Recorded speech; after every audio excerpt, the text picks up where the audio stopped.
పంపండి. నేను మా ఉప ముఖ్యమంత్రి బట్టి విక్రమార్క గారికి, శ్రీధర్ బాబు గారికి, పొన్నం గారికి, ఎందుకంటే ఒక ఆయన హైదరాబాద్ ఇన్ఛార్జ్ మినిస్టర్, రెండోగరు రంగారెడ్డి జిల్లా ఇన్ఛార్జ్ మినిస్టర్, మూడోగరు ఆర్థిక మంత్రి, ఈ ముగ్గురితోని నేను ఒక మంత్రివర్గ ఉపసంఘం వేస్తున్న ఈ వేదిక మీద నుంచి మీడియా మిత్రులారా రాసుకోండి.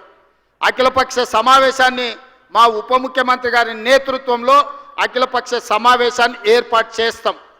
బీఆర్ఎస్ వాళ్ళు వాళ్ళ పాలసీ డాక్యుమెంట్ తీసుకొచ్చి చర్చించండి.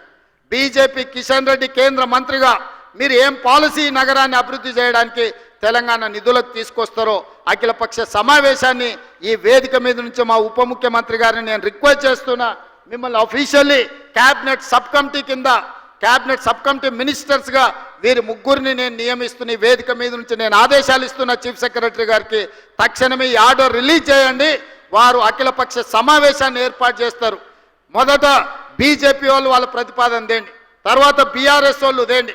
అదేవిధంగా తెలంగాణను అభివృద్ధి చేయాలనుకున్న మేధావులు కూడా మీరు సూచనలు ఇవ్వండి. సంవత్సరం పూర్తి చేసుకున్న సందర్భంగా భవిష్యత్ కార్యాచరణను మనం నిర్ణయించుకుందాము. ఏ విధంగా బాగుపడతామో ఆలోచన చేసుకుందాము. మనం బాగుపడడానికి ఎవరో వచ్చి ఏది చెయ్యరు, ఎవరో వస్తారని ఏదో చేస్తారని చూసుకుంటూ కూర్చుంటే ఈ నగరం వరదల్లో మునిగిపోతుంది, కాలుష్యం ఆవహిస్తుంది.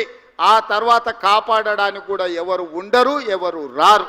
అందుకే బాధ్యతతో, బాధతో అద్భుతమైన హైదరాబాదు నగరం ఈ రకంగా దెబ్బ తినడం, కాలుష్యం ఎంత పెరిగిపోతుందో చదువుకున్న యువకులారా మీరు ఆలోచన చేయండి.